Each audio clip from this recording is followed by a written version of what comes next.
لیکن ابھی جو اپڈیٹس آئی ہے وہ یہ ہے کہ عمران خان صاحب کی صحت کے حوالے سے جو رپورٹ سامنے آئی ہے اس میں یہ ذکر کیا ہے کہ علامہ راجہ ناصر عباس کو اور بیرسٹر گوہر کو اعتماد میں لیا گیا ہے اس رپورٹ پہ.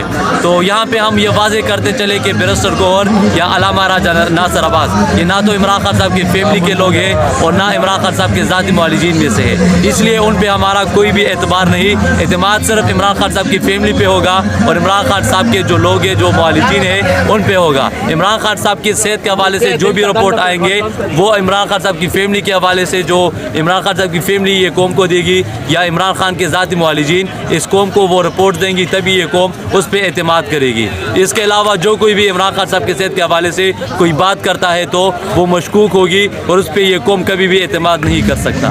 تو یہی بتانا چاہتے ہیں کہ دھرنا فی الحال جاری ہے اور انشاءاللہ یہ صرف رسائی یا علاج تک نہیں بلکہ خان صاحب کی رہائی تک یہ دھرنا ہوگا. تو آپ سب کو یہ بتانا چاہتے ہیں کہ دھرنا ختم نہیں ہوا. جو رپورٹ سامنے آئی ہے وہ جس طرح سے عمران خان کی فیملی کو قابل قبول نہیں اسی طرح ہم بھی اسے مسترد کرتے ہیں.